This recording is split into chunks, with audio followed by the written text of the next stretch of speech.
السلام علیکم ورحمۃ اللہ وبرکاتہ. نحمده ونصلي على رسوله الكريم. اما بعد. قال الله تعالى في القرآن المجيد والفرقان الحميد: فإن آمنوا بمثل ما آمنتم به فقد اهتدوا. صدق اللہ العظیم. تعریفیں حمد و ستائش اللہ رب العالمین کے لیے. درود و سلام نبی کریم صلی اللہ علیہ وسلم پر. محترم سامعین، سامعات، عزیز نوجوان دوستو، جیسا کہ آپ واقف ہیں کہ منڈے کلاسز میں پچھلے چند پروگرام سے عشر مبشرہ سیریز چل رہی ہے، اور یہ وہ 10 لوگ ہیں جنہیں اللہ رب العالمین نے دنیا ہی میں جنت کی خوشخبری سنائی ہے، دنیا ہی میں انہیں جنت کی بشارت دی گئی تھی. صحابہ رضوان اللہ تعالی علیہم اجمعین کی زندگیاں ہمارے لیے مشعل راہ ہیں. صحابہ کی زندگیوں میں اگر ہم کسی ایک کی بھی پیروی کریں گے تو کامیاب ہو جائیں گے. رسول اللہ صلی اللہ علیہ وسلم نے ایک موقع سے ارشاد فرمایا: اصحابی کالنجوم ان اقتدیتم اہتدیتم. صحابہ ستاروں کے مانند ہے، تم ان میں سے کسی ایک کی بھی پیروی کرو، کامیاب ہو جاؤ گے. مولانا سید ابو العلا مودودی رحمۃ اللہ علیہ نے صحابہ کا تذکرہ کرتے ہوئے یہ بات ارشاد فرمایا ہے کہ ایسے نفوس قدسیہ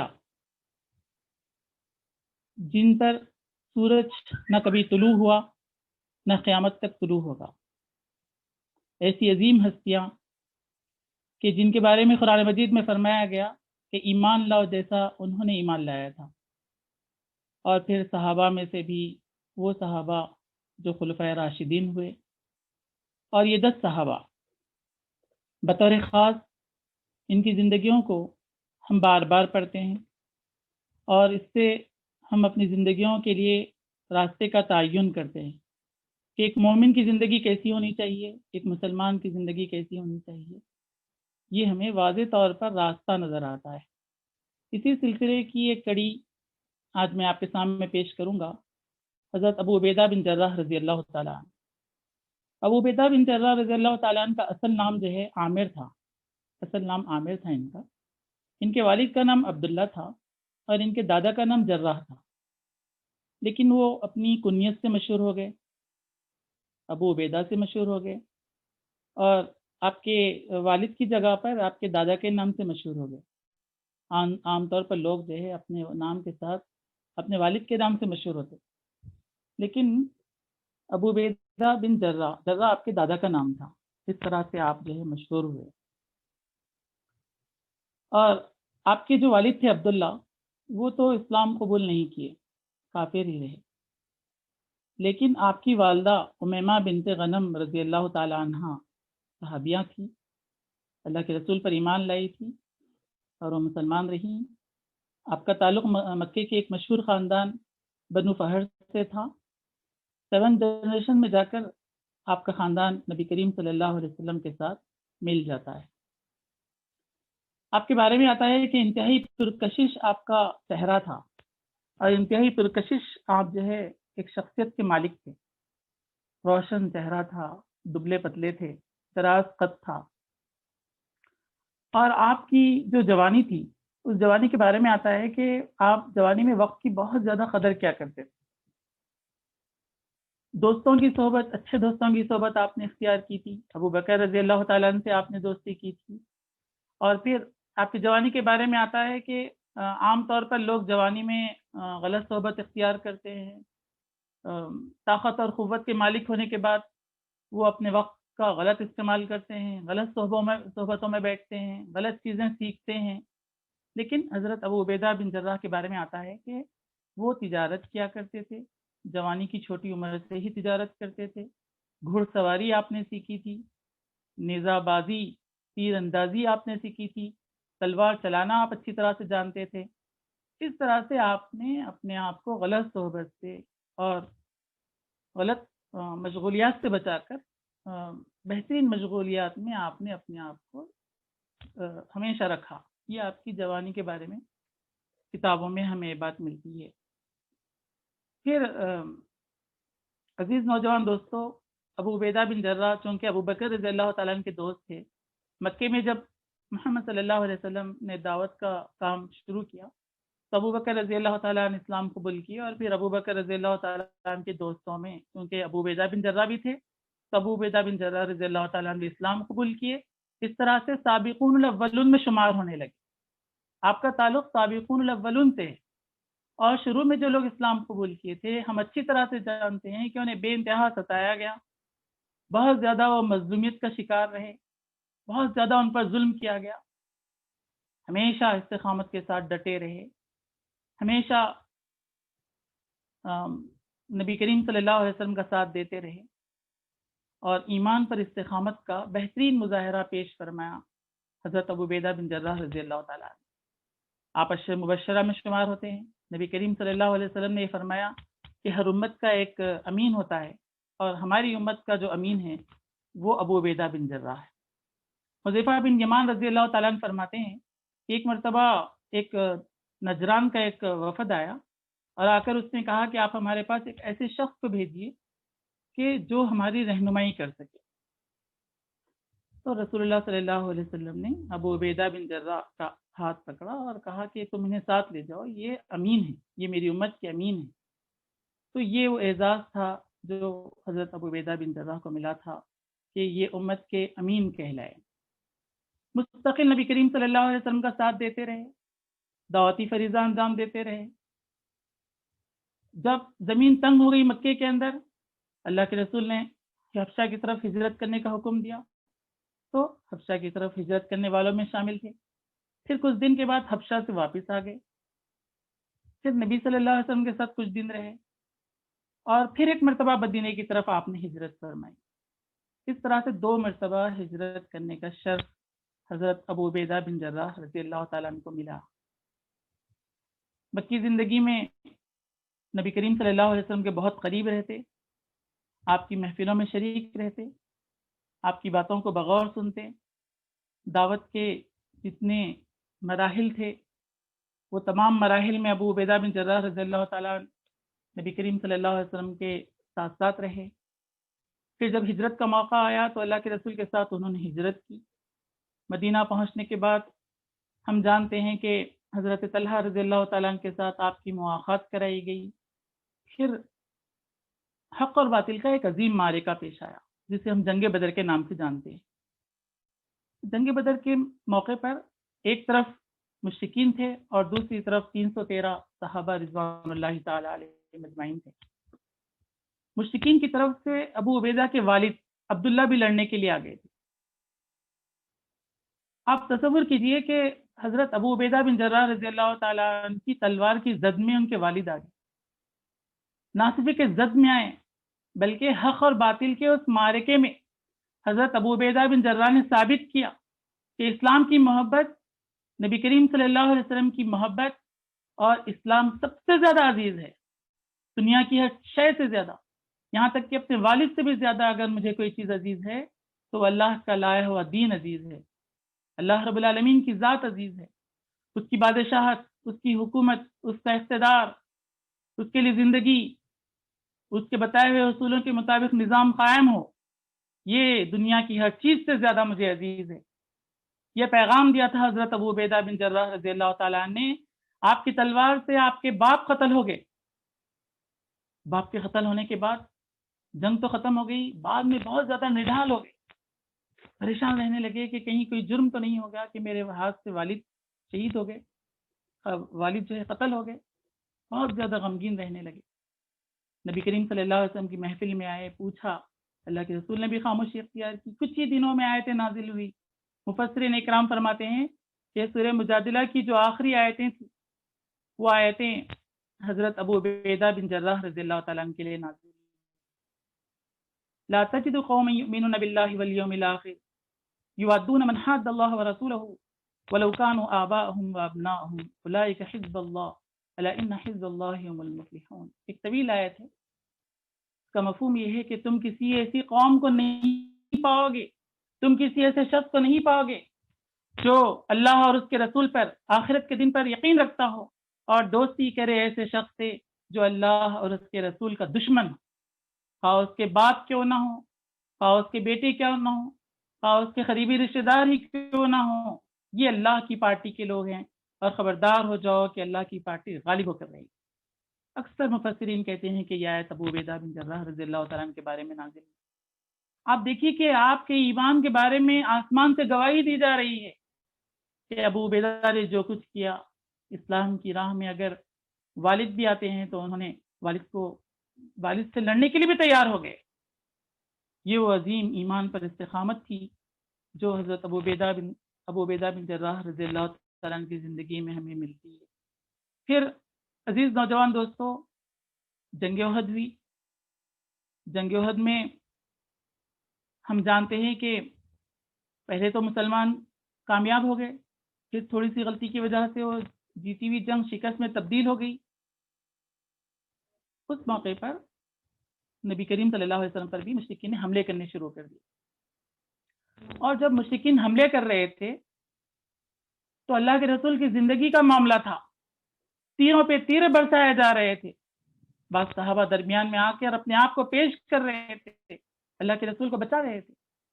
ایک دو صحابہ شہید بھی ہو گئے، بہت سے صحابہ زخمی بھی ہوئے، اللہ کے رسول صلی اللہ علیہ وسلم کے دندان مبارک بھی شہید ہوئے۔ آپ کے رخسار میں 2 کڑیاں دھس گئی تھی، ابو بکر رضی اللہ تعالیٰ نکالنے کی کوشش کر رہے تھے لیکن وہ کڑیاں نکل نہیں پا رہی تھی۔ حضرت ابو عبیدہ بن جراح رضی اللہ تعالیٰ نے آئے اور آ کر اپنے دانتوں سے کھینچا، اس کے نتیجے میں ابو عبیدہ رضی اللہ تعالیٰ عنہ کے 2 دانت ٹوٹ گئے، اور رسول اللہ صلی اللہ علیہ وسلم کی کڑیاں جو آپ کے رخسار میں لگی ہوئی تھی، دھسی ہوئی تھی، وہ کڑیاں باہر آ گئی۔ تو یہ ابو عبیدہ بن جراح رضی اللہ تعالیٰ عنہ ہیں جو نبی کریم صلی اللہ علیہ وسلم کی حفاظت میں، اور پھر یہ کہ آپ سے محبت، آپ سے تعلق میں، بعض لوگ ان سے پوچھتے تھے کہ آپ کے دانت کہاں ہیں، تو خوشی سے کہتے تھے کہ یہ میرے دانت کام آ گئے ہیں محمد صلی اللہ علیہ وسلم کی حفاظت میں۔ ہمیشہ آپ کے جو سامنے کے 2 دانت تھے وہ شہید ہو چکے تھے، تو ایسے ہی وہ نظر آتے تھے، روشن چہرہ، دبلے پتلے، مسکراتے تو سامنے کے 2 دانت آپ کے 2 دانت نہیں تھے۔ اکثر لوگ پوچھتے تھے کہ آپ کے 2 دانت کہاں ہیں، تو خوشی خوشی سناتے تھے کہ میرے 2 دانت صحیح جگہ کام میں آ گئے۔ پھر ہم دیکھتے ہیں کہ حضرت ابو عبیدہ بن جراح ہر معرکے میں ساتھ تھے، چھوٹے چھوٹے سریے ہوتے اس میں بھی اللہ کے رسول ان کو روانہ کرتے۔ پھر جنگ خندق کے موقع پر بھی آپ تھے، صلح حدیبیہ میں بھی آپ تھے، بنو قریظہ کے معاملے میں بھی آپ پیش تھے، فتح مکہ میں بھی آپ شریک رہے، صلح حدیبیہ کے موقع پر بھی تھے، اور طائف کی لڑائیوں میں اور متعدد مہمات میں نبی کریم صلی اللہ علیہ وسلم نے حضرت ابو عبیدہ بن جراح رضی اللہ تعالیٰ عنہ کو بھیجا۔ اور پھر ایک موقع پر بحرین کی طرف اور نجران کی طرف بھی جزیہ وصول کرنے کے لیے، ٹیکس وصول کرنے کے لیے حضرت ابو عبیدہ بن جراح رضی اللہ تعالیٰ عنہ کو روانہ کیا گیا تھا۔ حجۃ الوداع کے موقع پر بھی آپ شریک تھے، نبی کریم صلی اللہ علیہ وسلم کا انتقال ہوا، زخم بہت زیادہ مغموم ہو گئے، بہت زیادہ پریشان ہو گئے، ایسے رونے لگے کہ لوگ آپ کو گھر والے کی طرح دلاسا دے رہے تھے۔ پھر اس کے بعد مسئلہ خلافت آیا، ابو بکر رضی اللہ تعالیٰ عنہ کے خلیفہ بنانے کا معاملہ آیا، تو اس موقع پر حضرت ابو بکر رضی اللہ تعالیٰ نے جو نام پیش کیا وہ ابو عبیدہ بن جراح رضی اللہ تعالیٰ عنہ کا نام تھا، وہ عمر رضی اللہ تعالیٰ عنہ کا نام تھا۔ آپ اس سے اندازہ کر سکتے ہیں کہ یہ ابو عبیدہ بن جراح کا کیا مرتبہ تھا۔ حضرت عمر رضی اللہ تعالیٰ عنہ اتنے جلیل القدر صحابی ہے، ان جو اللہ کے رسول صلی اللہ علیہ وسلم کی زندگی میں جنہوں نے امامت فرمائی ہے، وہ نام پیش کرتے ہیں عمر کا اور ابو عبیدہ بن جراح رضی اللہ تعالیٰ عنہ کا کہ ان کو خلیفہ بنایا جائے۔ چنانچہ ابو عبیدہ بن جراح کھڑے ہوتے ہیں اور تقریر کرتے ہیں کہ ابو بکر جنہیں محمد صلی اللہ علیہ وسلم نے اپنی زندگی میں امامت کا موقع عطا کیا، ان کے رہتے ہوئے ہم کسی اور کو خلیفہ نہیں بنا سکتے۔ عمر رضی اللہ تعالیٰ عنہ آگے بڑھے، ابو بکر کا ہاتھ پکڑا اور بیعت کی، پھر اس کے بعد تمام صحابہ بیعت کرنے کے لیے آگے بڑھے۔ یہ ابو عبیدہ بن جراح رضی اللہ تعالیٰ عنہ ہے، یہ آپ کا ایثار ہے، یہ آپ کی عاجزی ہے، یہ آپ کی انکساری ہے۔ اس موقع پر دنیا کے کچھ لوگ ہوتے تو اور تھوڑا انتظار کرتے تاکہ ان کے تاریخ میں بہت سے اور باتیں آتے رہے، یہاں تک کہ وہ شخصیت سب سے اونچی بن جائے، لیکن ابو عبیدہ رضی اللہ تعالیٰ عنہ فوری بیچ میں آ گئے اور کہا کہ نہیں، سب سے بہتر آپ ہے، آپ ہمارے درمیان میں ہوتے ہوئے کوئی ذمہ داری پر اور کوئی خلیفہ نہیں بن سکتا۔ چنانچہ ابو بکر رضی اللہ تعالیٰ عنہ خلیفہ بنا دیے گئے۔ ابو بکر رضی اللہ تعالیٰ عنہ خلیفہ بننے کے بعد کچھ لوگ زکوٰۃ دینے سے انکار کر رہے تھے، کچھ ارتداد کے فتنے سر اٹھا رہے تھے، اور کچھ مدعیان نبوت کا دعویٰ کرنے لگے تھے۔ ہر موقع پر ابو عبیدہ بن جراح رضی اللہ تعالیٰ عنہ نے ان کا ساتھ دیا، اور ہر معرکے میں وہ حضرت ابو بکر رضی اللہ تعالیٰ عنہ کے ساتھ ساتھ رہتے تھے۔ اس کے بعد پھر روم اور ایران کی طرف لشکریں روانہ کرنے کی ضرورت پیش آئی۔ روم کی طرف اس لیے لشکر روانہ کرنے کی ضرورت پیش آئی کہ روم شام کی طرف قبضہ کر رہا تھا، اور ایران کی طرف اس لیے ضرورت پیش آئی کہ عراق کا جو لوگ تھے وہ ایران کے جو لوگ تھے وہ عراق پر قابض تھے۔ تو حضرت ابو بکر رضی اللہ تعالیٰ عنہ نے ایران کی طرف خالد بن ولید رضی اللہ تعالیٰ عنہ کو اور ان کے ساتھیوں کو روانہ کیا، اور سیریا کی طرف ملک شام کی طرف 4 لشکر روانہ کیے۔ اس میں سے ایک لشکر کا سپہ سالار ابو عبیدہ بن جراح رضی اللہ تعالیٰ عنہ کو بنایا گیا۔ اس موقع پر ابو بکر رضی اللہ تعالیٰ عنہ نے نصیحت کی کہ اگر تم 4 لشکروں کو کسی ایک جگہ جمع ہونے کی ضرورت پیش آ جائے تو اس وقت تمہارے جو امیر ہوں گے، امیر لشکر اور سپہ سالار ہوں گے، وہ ابو عبیدہ بن جراح رضی اللہ تعالیٰ عنہ۔ چنانچہ عزیز دوستو، وہاں پر فتوحات کا سلسلہ جاری رہا، بعض شہریں فتح کر لیے گئے، لیکن شام کا شاہ روم جسے ہم ہرقل کے نام سے جانتے ہیں، ہرقل نے اس بات کی کوشش کی کہ وہ ایک طاقت اور قوت بن کر اسلام کو آگے بڑھنے سے روک دے۔ حضرت ابو عبیدہ بن جراح رضی اللہ تعالیٰ نے بھانپ لیا کہ شاہ روم ہرقل ایک بہت بڑی طاقت کے ساتھ ہم پر حملہ کرنا چاہتا ہے۔ تو ابو عبیدہ بن جراح نے فوری ابو بکر کو لیٹر لکھا۔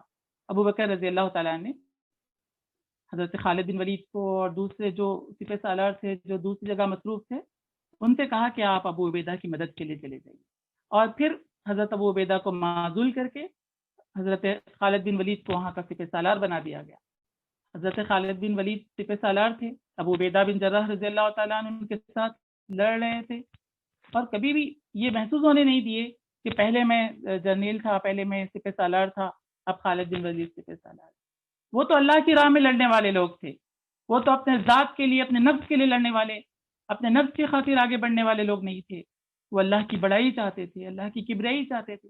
چنانچہ خالد بن ولید سپہ سالار رہے۔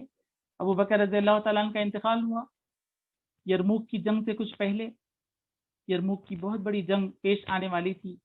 عمر رضی اللہ تعالیٰ عنہ خلیفہ بنے تو عمر رضی اللہ تعالیٰ نے پھر ایک مرتبہ ابو عبیدہ بن جراح کو سالار بنا دیا، پھر ایک مرتبہ آپ کو جو ہے سپہ سالار بنا دیا گیا۔ تو حضرت خالد بن ولید کی نگرانی میں جنگ جاری تھی۔ جیسے عمر رضی اللہ تعالیٰ عنہ آئے تو عمر رضی اللہ تعالیٰ نے خالد بن ولید کو ہٹا کر پھر ایک مرتبہ ابو عبیدہ بن جراح کو سپہ سالار بنایا۔ تو اس موقع پر خالد بن ولید نے فرمایا، انی سمعت رسول اللہ صلی اللہ علیہ وسلم امین هذه الامہ ابو عبیدہ۔ انہوں نے اس موقع پر کہا کہ میں نے نبی کریم صلی اللہ علیہ وسلم سے سنا ہے کہ اس امت کا امین ابو عبیدہ بن جراح ہے۔ تو فوری حضرت ابو عبیدہ بن جراح رضی اللہ تعالیٰ نے فرمایا کہ انی سمعت رسول اللہ صلی اللہ علیہ وسلم خالد بن ولید سیف من سیوف اللہ۔ میں نے بھی نبی کریم صلی اللہ علیہ وسلم سے سنا ہے کہ خالد بن ولید اللہ کی تلواروں میں سے تلوار ہے۔ یہ ان کے تعلقات تھے۔ خالد بن ولید کو معزول کیا گیا، ابو عبیدہ بن جراح کو سپہ سالار بنایا گیا۔ تو خالد بن ولید ناراض نہیں ہوئے، بلکہ ابو عبیدہ کی تعریف میں کلمات کہنے لگے، اور ابو عبیدہ نے بھی خالد رضی اللہ تعالیٰ عنہ کے بارے میں پھر کلمات کہے۔ پھر ہم جانتے ہیں کہ یرموک کی لڑائی ہوئی، اور تقریباً 40,000 مسلمان تھے اور 2 لاکھ اور سے کم و بیش وہ لوگ تھے۔ ایک عظیم فتح اللہ تعالیٰ نے عطا فرمائی، یرموک میں کامیابی ملی۔ پھر اس کے ابو عبیدہ بن رضی اللہ تعالیٰ عنہ کی نگرانی میں ایک عظیم شان کامیابی ملی۔ پھر 15 ہجری میں دمشق اور بیت المقدس فتح ہوا۔ جب بیت المقدس فتح ہوا تو اس موقع پر بیت المقدس کے جو عیسائی تھے، ان کے جو پادری تھے، تو انہوں نے کہا کہ ہم آپ کے جو مین سپہ سالار ہے، آپ کے جو بڑے امیر ہیں، ان کو ہم بیت المقدس کی چابیاں حوالے کریں گے۔ چنانچہ ابو عبیدہ رضی اللہ تعالیٰ عنہ نے حضرت عمر رضی اللہ تعالیٰ عنہ کو یہ خاصیت روانہ کر کے کہا کہ وہ آپ کو چابیاں دینا چاہتے ہیں. تو عمر رضی اللہ تعالیٰ عنہ نے صحابہ سے مشورہ کیا اور صحابہ نے آپ کو جانے کے لیے کہا. تو حضرت عمر رضی اللہ تعالیٰ عنہ بیت المقدس کی طرف آئے اور پھر بیت المقدس کی چابیاں حضرت عمر رضی اللہ تعالیٰ عنہ کے حوالے کر دی گئی. اس میں بھی کافی تفصیلات ہیں. پھر عمر رضی اللہ تعالیٰ عنہ کچھ دن تک وہاں ٹھہرے رہے, بیت المقدس میں ٹھہرے رہے. تو وہاں کے جو فوجی افسران تھے وہ آپ کو دعوتوں پہ بلاتے تھے. کچھ لوگ دعوتوں میں بلا رہے تھے, کچھ لوگ اپنے اپنے رہنے کی جگہ بتا رہے تھے. تو حضرت عمر رضی اللہ تعالیٰ نے ابو عبیدہ بن جراح سے شکایت کی کہ سارے لوگ تو مجھے بلا رہے ہیں لیکن آپ اپنے گھر میں دعوت نہیں دیتے, آپ مجھے نہیں بلاتے. تو ابو عبیدہ نے فرمایا کہ آپ میرے گھر آئیں گے تو روئیں گے, اس لیے میں آپ کو دعوت نہیں دے سکتا.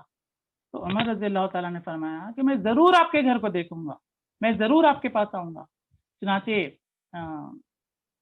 حضرت عمر رضی اللہ تعالیٰ حضرت ابو عبیدہ کے مکان پر آئے. کمرے میں داخل ہوئے تو دیکھا کہ ایک گھوڑے کی زین ہے جو کسی جگہ پہ لٹکی ہوئی ہے, مٹی کے پیالے ہیں, ایک چٹائی پڑی ہوئی ہے, کچھ سوکھی روٹی ہے اور کچھ کھجور ہے. وہ کھانے کے لیے عمر رضی اللہ تعالیٰ کے سامنے پیش کر رہے ہیں. عمر رضی اللہ تعالیٰ جب اس منظر کو دیکھے تو رونے لگے, روتے روتے سینے سے لپٹا لیا.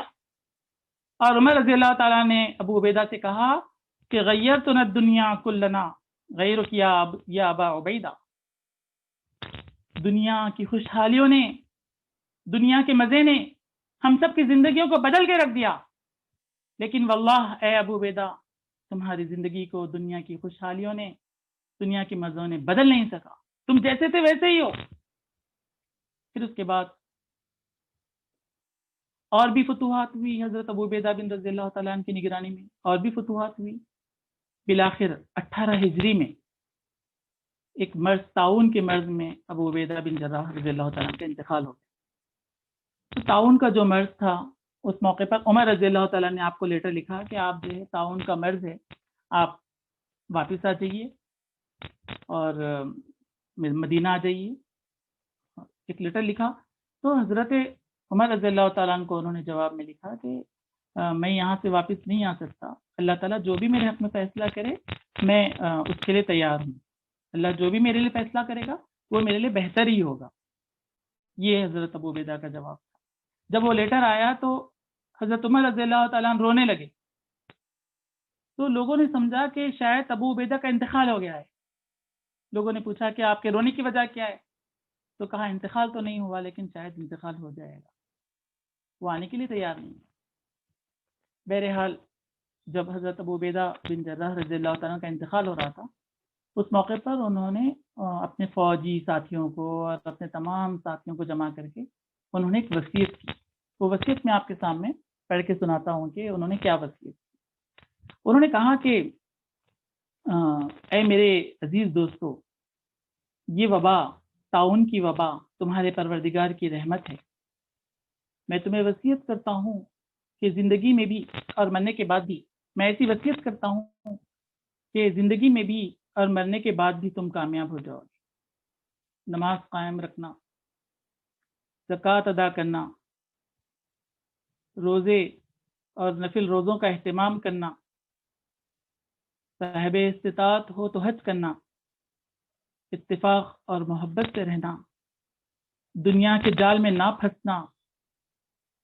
آدمی 1000 سال زندہ رہے تب بھی اس کا یہی حال ہے جو آج میرا ہے. اللہ نے انسان کے لیے موت لازم کر دی ہے, کوئی ہمیشہ زندہ نہیں رہ سکتا. لوگوں میں سب سے اچھا وہ ہے جو سب سے زیادہ رب کی اطاعت کرنے والا ہے. اچھا وہ ہے جو نیکیوں میں سبقت لے جانے والا ہے. یہ وصیت کرتے کرتے نماز کا وقت آ گیا, اور نماز کا وقت آیا تو آپ نے نماز ادا فرمائی اور اس کے ساتھ ہی آپ کی وفات ہو گئی. جس وقت آپ کی وفات تھی اس وقت ابو عبیدہ بن جراح رضی اللہ تعالیٰ عنہ کی عمر 58 ایئرز تھی. حضرت ابو عبیدہ بن جراح نبی کریم صلی اللہ علیہ وسلم کے درمیان میں 13 سال کا وقفہ تھا, 13 سال کا فاصلہ تھا. آپ جو ہے 13 سال کے چھوٹے تھے. 58 سال کی عمر میں وہ اس دنیا سے چلے گئے. انا للہ و انا الیہ راجعون.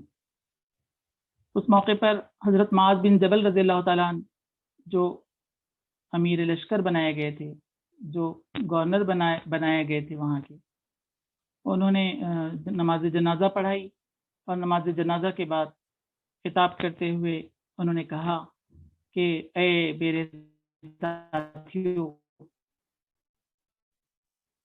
اے میرے بھائیوں، آج ایسا انسان ان سے جدا ہوا ہے جو بڑا نرم دل تھا، مسلمانوں کسی سے بھی بغض نہیں رکھتا تھا، اللہ سے بہت ڈرنے والا تھا، اور ہر قسم کے کھوٹ سے پاک تھا۔ تم سب ان کے لیے رحمت اور مغفرت کی دعا کرو۔ خدا کی قسم، اب اس جیسا کوئی شخص تمہیں قیامت تک نہیں ملے گا۔ کیا جذبات تھے صحابہ کی، کیا ایسا شخص ہمیں قیامت تک نہیں ملے گا۔ تو عزیز نوجوان دوستو، یہ ان کی زندگی کیا مختصر جھلک میں آپ کے سامنے پیش کیا، ورنہ تو کافی طویل آپ کے بارے میں ہیں، بہت سے واقعات ہیں، آپ کی صلہ رحمی کے واقعات ہیں، آپ کی سرگرمی کے واقعات ہیں، آپ کے استقامت الدین کے واقعات ہیں، اور آپ کا والہانہ اللہ کے دین میں آگے بڑھنا، اور فوجوں میں گھس جانا، لوگوں کو راستے سے ہٹانا، کلمے کی سربلندی کے لیے تن من دھن سب کچھ لگا دینا، اس پر بہت سے واقعات ہمیں ملتے ہیں۔ لیکن یہ مختصر زندگی کی کچھ جھلکیاں میں نے آپ کے سامنے پیش کی ہے۔ ان واقعات کو اور آپ کی زندگی کو جب ہم سامنے رکھتے ہیں تو 9 چیزیں میں ان کی زندگی سے خاص طور پر نوٹ کیا ہے پوائنٹس کی شکل میں، جو ہمیں سے ہر ایک کو یاد رکھنا چاہیے، جو انشاءاللہ تعالی ہمارے لیے ذات راہ ہوگا، ہمارے لیے سرمایہ ہے۔ اللہ کے رسول نے فرمایا کہ تم ان کی اتباع کرو، یہ ستاروں کے مانند ہے۔ فَإِنْ آمَنُوا بِمِثْلِ مَا آمَنْتُمْ، تم ان کی اتباع کرو، ان جیسا ایمان لاؤ، تم ہدایت پا جاؤ گے۔ تو عزیز دوستو، سب سے پہلی صفت جو ان کی زندگی میں ہم کو نمایاں طور پر نظر آتی ہے وہ یہ ہے کہ زندگی کے ایام کو انہوں نے بالکل صحیح جگہ یوز کیا۔ زندگی کے جوانی کے ایام خاص طور پر، ایک تو وہ دن تھے ان کے جو اسلام قبول کرنے سے پہلے کے تھے، وہ دنوں میں بھی آپ نے ابو بکر سے دوستی کی، اور ابو بکر ایک بااخلاق، وہ جانے پہچانے لوگوں میں شمار تھا ان کا، اور پھر تجارت کرتے تھے، ایسا نہیں کہ اپنے اوقات کو ضائع کرتے تھے، تجارت کرتے تھے، اچھی صحبت اختیار کرے، پھر گھوڑ سواری آپ نے سیکھی، تیر چلانا سیکھا، تیرنا سیکھا، تلوار چلانا سیکھا، کرتب بازی، اپنے جسم کو مضبوط رکھنے کے لیے آپ جو ہے نیزہ بازی سیکھتے تھے، تیر اندازی سیکھی آپ نے، اور دوڑ کے مقابلوں میں آپ شریک ہوتے تھے۔ پھر اسلام بھی جو عمر میں آپ نے قبول کیا وہ 29 ایئرس تھی، صرف 29 سال کے تھے آپ۔ 29 سال جوانی کا بھرپور پیریڈ ہوتا ہے، آدمی کے اندر ہر چیز کر گزرنے کی صلاحیت اللہ تعالیٰ وہ عمر میں رکھتا ہے، اور فہم و فراست بھی ایک بڑی حد تک مل جاتی ہے۔ ایسی عمر کو انہوں نے اللہ کے دین کے لیے لگا دیا، ایک ایک لمحے کو انہوں نے قیمتی جانا، اور پورے لمحات کو، ہر وقت کے ہر حصے کو انہوں نے قربان کر دیا۔ یہ بات ہمیں جو ہے آپ رضی اللہ تعالیٰ عنہ کی زندگی میں ملتی ہے کہ جو اوقات اللہ تعالیٰ نے ہمیں دیے ہیں، جو صلاحیتیں اللہ نے ہمیں عطا کی ہیں، ان کا بہتر استعمال کرنا چاہیے، اور جوانی کی قدر و قیمت کو جانتے ہوئے صحیح جگہ پر اس کا استعمال ہونا چاہیے۔ یہ پہلی چیز ہے جو نمایاں طور پر آپ کی زندگی میں ہمیں ملتی ہے۔ دوسری اہم بات آپ کی زندگی میں یہ ہے کہ ایمان پر استقامت۔ اللہ کے رسول کا کلمہ یہ تھا کہ آمنت باللہ ثم استقم، ایمان لا اللہ پر اور اس پر ثابت قدمی کے ساتھ جم جاؤ۔ یہ چیز ہم کو ابو عبیدہ کی زندگی ملتی ہے۔ ایمان لائے، مشکلات آئی، ستائے گئے، کبھی راستے سے نہیں پائے استقلال، کبھی بھی کوئی فرق نہیں پڑا، ہمیشہ جمے رہے، ہمیشہ ڈٹے رہے۔ یہ کیفیت آپ کی تھی کہ اتنی محبت، اتنا عشق، اسلام کے لیے اتنا کر گزرنے کا جذبہ کہ میدان بدر میں اگر والد بھی اگر اس طرف سے آتے ہیں تو ان کو مار دیتے ہیں، ان کی تلوار چلنے لگتی ہے۔ تمام محبتیں اللہ کے رسول کے لیے انہوں نے قربان کر دیا تھا، اور یہی تو ایمان ہے کہ آدمی اپنے تمام محبتوں کو اللہ کے رسول کے حوالے کرے۔ لا یؤمن احدکم حتی اکون احب الیہ من والدہ وولدہ والناس اجمعین. تم میں سے کوئی شخص اس وقت تک مومن ہو نہیں سکتا جب تک کہ وہ اپنے ماں باپ کو، اپنے رشتہ داروں کو، اپنے مال کو، سب سے زیادہ اللہ کے رسول کو چاہنے نہ لگے. مومن ہو نہیں سکتا. حضرت ابو عبیدہ بن جراح رضی اللہ تعالیٰ نے یہ مثال دنیا کے سامنے پیش کی، اور آپ کے لیے قرآن مجید کی آیتیں نازل ہوئی کہ یقیناً یہی وہ شخص ہے، اولئک حزب اللہ الا ان حزب اللہ هم المفلحون. یہ اللہ کی پارٹی کا فرد ہے، اور یاد رکھو اللہ کی پارٹی دنیا میں بھی غالب ہوگی، آخرت میں بھی غالب ہوگی. پوری زندگی ایمان پر استقامت، کوئی جنگ میں پیچھے نہیں ہٹے، کبھی بہانہ نہیں کرے. جنگ بدر میں، جنگ احد میں، خندق میں، صلح حدیبیہ کے موقع پر، فتح مکہ کے موقع پر چھوٹی چھوٹی جگہیں ہوتی، چھوٹے چھوٹے سرایوں کو بھیجا جاتا، چھوٹی چھوٹی مہمات ہوتی. ابو بکر رضی اللہ تعالیٰ لبیک یا رسول اللہ، ابو عبیدہ بن جراح رضی اللہ تعالیٰ لبیک یا رسول اللہ. کیا ہمارے اندر یہ چیز ہے؟ ہمیں اپنے زندگیوں کا جائزہ لینا چاہیے کہ ایمان پر استقامت کے معاملے میں ہمارے اندر کتنا جذبہ پایا جاتا ہے. الحمدللہ ایمان تو ہے، لیکن ثابت قدمی کے ساتھ اس کی راہوں میں آگے بڑھتے رہنا، یہ ہمیں ابو عبیدہ بن جراح رضی اللہ عنہ کی زندگی میں ملتا ہے. تیسری چیز جو نمایاں طور پر ہمیں ملتی ہے وہ ہے بہادر اور شجاعت. بہت شجاع تھے، مکے میں سارے لوگ دشمنی کرتے تھے، لیکن آپ کو ذرا بھی اس کا اثر نہیں پڑتا تھا. چند صحابہ کے ساتھ آخر تک میدان جنگ میں ڈٹے رہنے والے ابو عبیدہ بن جراح. احد کے میدان میں بعض صحابہ آگے نکل گئے تھے، لیکن رسول اللہ کی حفاظت میں ڈٹے رہے، جمے رہے. رخسان مبارک میں اگر کڑیاں دھس جاتی ہے تو اپنے دانتوں سے کھینچ کر نکالتے ہیں، اپنی زندگی کی پرواہ نہیں کرتے. اور پھر جب آپ روم کی طرف اور شام کی طرف بھیجے گئے تھے تو بہت سی دھمکیاں آپ کو دی جاتی تھی، لیکن نہ کبھی دھمکیاں ان کو کوئی اثر کرتی تھی اور نہ کسی قسم کا لالچ میں وہ آتے تھے. بہادر اور شجاعت میں ایک مثال تھی آپ کی زندگی.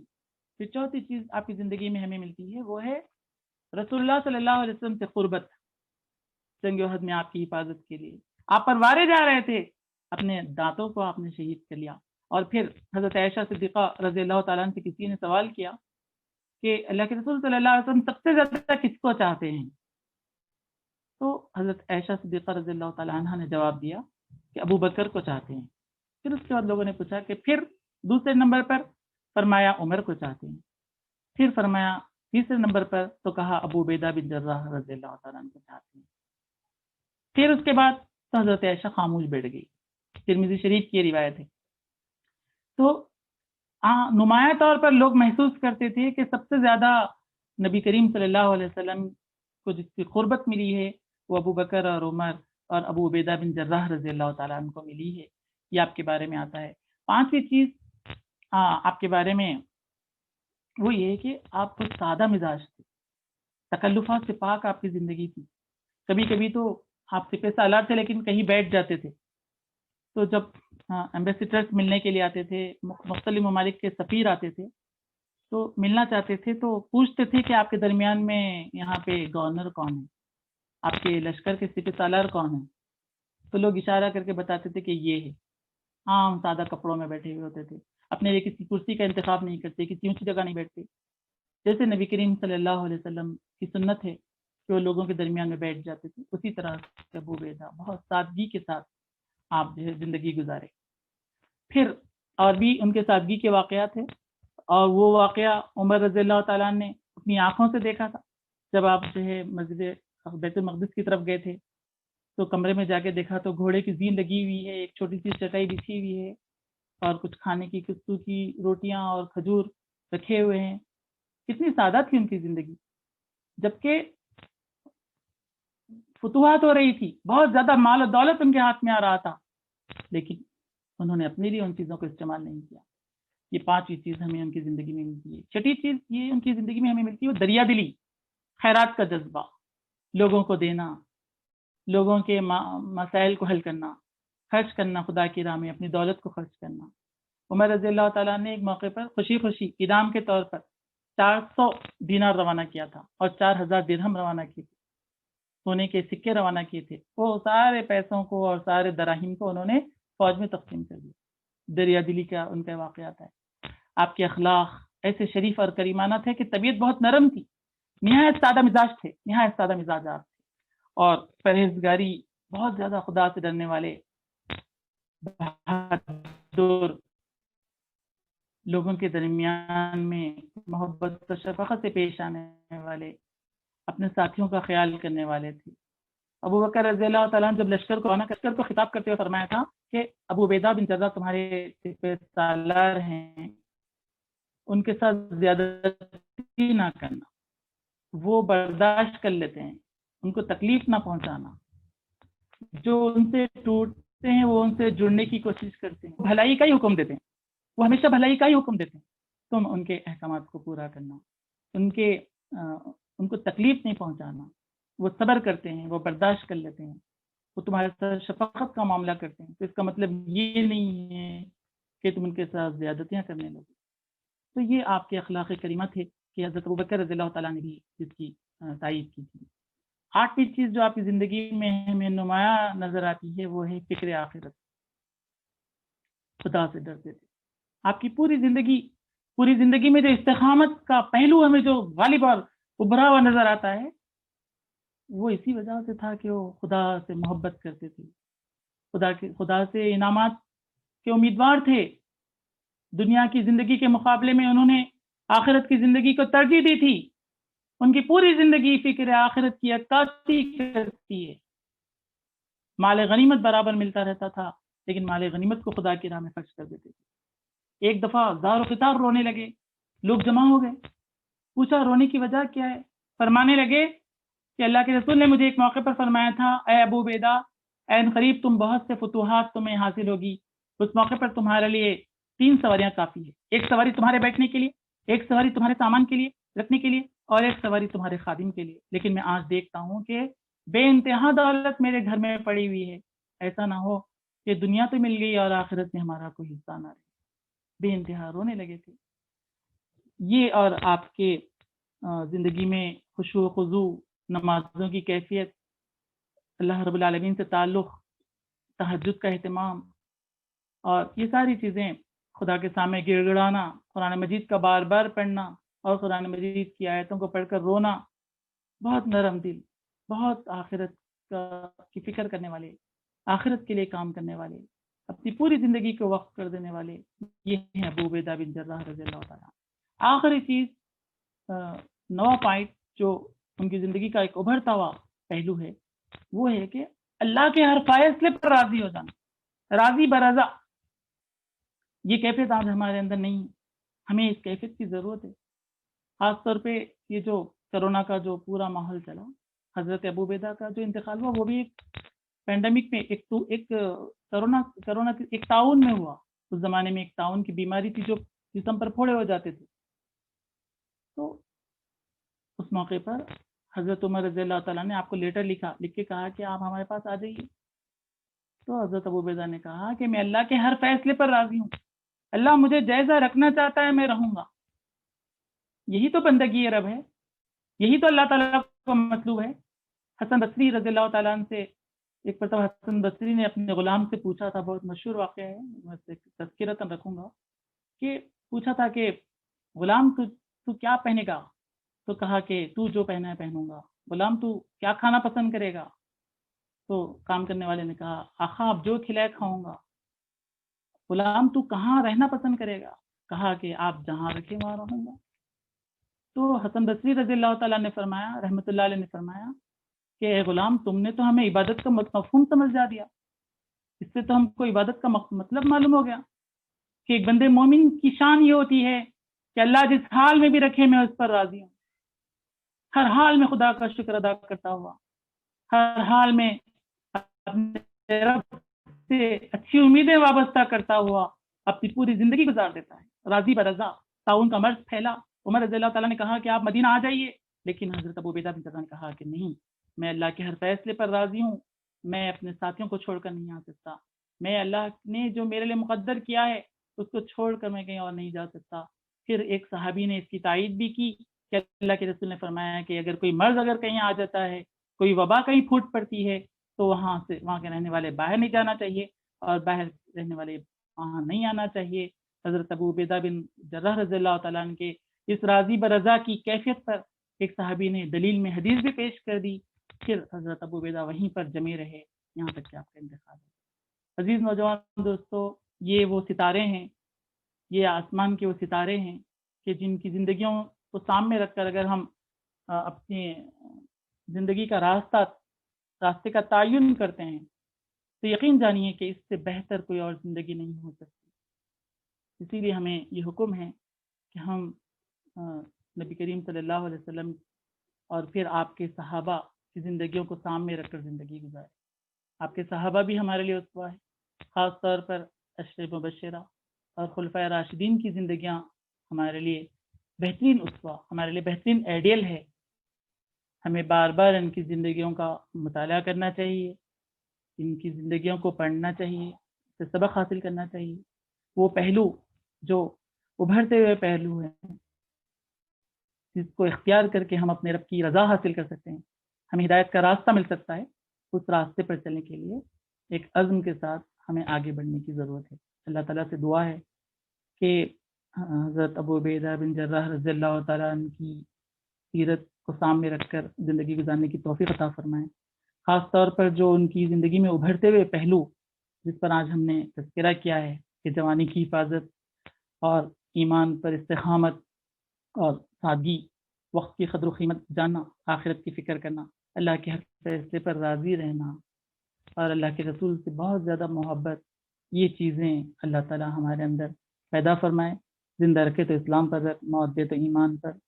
آمین وآخر دعوانا الحمدللہ رب العالمین۔ جزاک اللہ خیر۔ ہم شکر گزار ہیں مفتی طیب عبدالسلام قاسمی صاحب کے کہ انہوں نے بہت اچھے انداز میں ہمارے سامنے لائف آف ابو عبیدہ بن الجراح رضی اللہ تعالیٰ عنہ رکھا ہے۔ دوستو اگر اس تعلق سے کچھ سوالات ہوں تو کیے جا سکتے ہیں، چیٹ باکس انیبل کیا جا رہا ہے اور آپ ہاتھ اٹھا کر بھی سوال کیے جا سکتے ہیں۔ ہمارے پاس کچھ وقت ہے سوال جواب کے لیے۔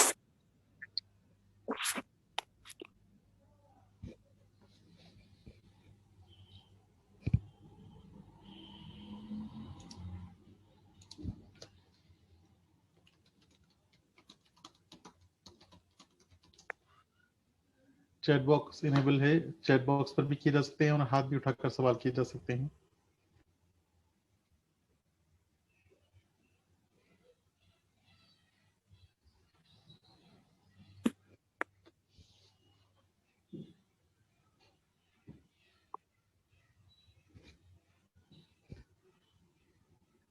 جب تک آپ سوالات کریں میں یہ اناؤنس کر دوں کہ انشاءاللہ اس کے فوری بعد کوئز کمپٹیشن ہوگا کہوٹ پر، اور میں سمجھتا ہوں کہ ہمارے کوئز ماسٹر جناب محمد انعام اللہ خان صاحب تیار ہوں گے اپنے کوئز کے ساتھ۔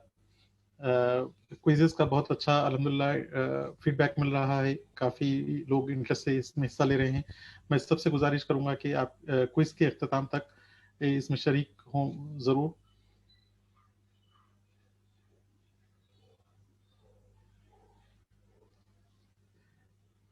طیب بھائی ایک سوال آیا ہے کہ ان کی فیملی کے بارے میں، ان کی میریڈ لائف کے بارے میں اگر کچھ روشنی ڈالیں۔ ان کے بارے میں یہی ہے کہ آپ نے ایک شادی کی تھی اور آپ کو 2 بیٹے ہوئے تھے، لیکن اتفاق سے وہ 2 بیٹے بھی بڑے ہوئے، لیکن ان 2 بچوں کو اولاد نہیں ہوئی اور وہ 2 بچے بھی مسلمان نہیں ہوئے۔ آپ کے والد کے بارے میں تو جان لی ہم، آپ کی والدہ کے بارے میں آتا ہے کہ امیمہ ان کا نام تھا، وہ صحابیہ تھی۔ اتنی تفصیل آتی ہے ان کے خاندان کے بارے میں، اور 7ویں پشت میں جا کر وہ نبی کریم صلی اللہ علیہ وسلم کے خاندان میں ان کا شمار ہوتا ہے، 7ویں پشت میں۔ ایک سوال یہاں پر یہ آ رہا ہے کہ how is moving to safe area during pandemic is against اللہ's will، مانے جو نقل مقام جو کرتے ہیں وہ پینڈیمک کی صورت میں، تو وہ اللہ کی مرضی کے خلاف کیوں ہیں، کیسے ہے؟ اصل میں اللہ کے رسول نے فرمایا کہ بندے کو اللہ جس حال میں بھی رکھتا ہے وہ اس کے لیے بہتر ہے۔ تو اللہ تعالیٰ نے کسی ایرے میں کسی چیز کا فیصلہ کر لیا، ان کو اسی حال میں ان کا انتقال ہے، تو اگر وہ مومن ہے تو ان کو شہادت کی موت ہے، اگر وہ کافر ہے تو خیر وہ ان کے لیے سزا ہے، لیکن مومن کے لیے تو شہادت کی موت ہے۔ تو اللہ تعالیٰ ایک شہادت کی موت سے نوازنا چاہ رہا ہے، اپنی رحمت میں ڈھانپنا چاہ رہا ہے، اور بندہ وہاں سے دوسری طرف نقل مقام کرے، تو یہ اللہ تعالیٰ کو پسند نہیں ہے. اس لیے نبی کریم صلی اللہ علیہ وسلم نے منع بھی فرمایا. اور اس کا ایک دوسرا پہلو یہ بھی ہے کہ وہ جو ہے بیماری ہے وہ پھیلنے کا بھی اندیشہ ہے، اور مومن کا معاملہ یہ ہوتا ہے کہ وہ اپنی ذات سے کسی کو تکلیف نہیں پہنچاتا. مومن کا معاملہ یہ ہوتا ہے کہ اس کی ہاتھ اور پیر سے یا اس کی کسی بھی حرکت سے کسی دوسرے کو نقصان نہیں ہونا چاہیے. اس کا ایک دوسرا پہلو یہ بھی ہے. اور بھی وجوہات ہو سکتے ہیں، لیکن یہ دو نمایاں پہلو ہیں. جی ایک سوال یہ آیا ہے کہ who was right, حضرت عمر رضی اللہ تعالیٰ عنہ to ask ابو عبیدہ رضی اللہ تعالیٰ عنہ to come back during pandemic، اور حضرت ابو عبیدہ رضی اللہ تعالیٰ عنہ، دونوں میں سے صحیح کون تھی؟ اصل میں عمر رضی اللہ تعالیٰ عنہ جب ان کو دعوت دی تھی بلانے کی، اس وقت تک نبی کریم صلی اللہ علیہ وسلم کا ارشاد سامنے نہیں آیا تھا. لیکن جب اللہ کے رسول کا حکم سامنے آ گیا تو عمر رضی اللہ تعالیٰ عنہ بھی زیادہ فورس نہیں کرے، خاموش بیٹھ گئے. تو اس وقت تک صحیح بات لوگ صحابہ کے سامنے نہیں آئی تھی، اس لیے کہ اس قسم کی بیماری تو بعد میں ہی ہے نا، عمر کے زمانے میں آئی رضی اللہ تعالیٰ. تو دونوں بھی صحیح ہے. جی ایک سوال یہ آ رہا ہے کہ اگر آپ کے لیکچرز اور سننا اور علم حاصل کرنا چاہ رہے ہیں تو کیسے کنیکٹ ہو سکتے ہیں؟ یہی منڈے کلاس میں جوائن رہی انشاءاللہ، یہیں پر کسی موقع سے جو ہے ہم ایک دوسرے سے استفادہ کرتے رہیں گے انشاءاللہ تعالیٰ.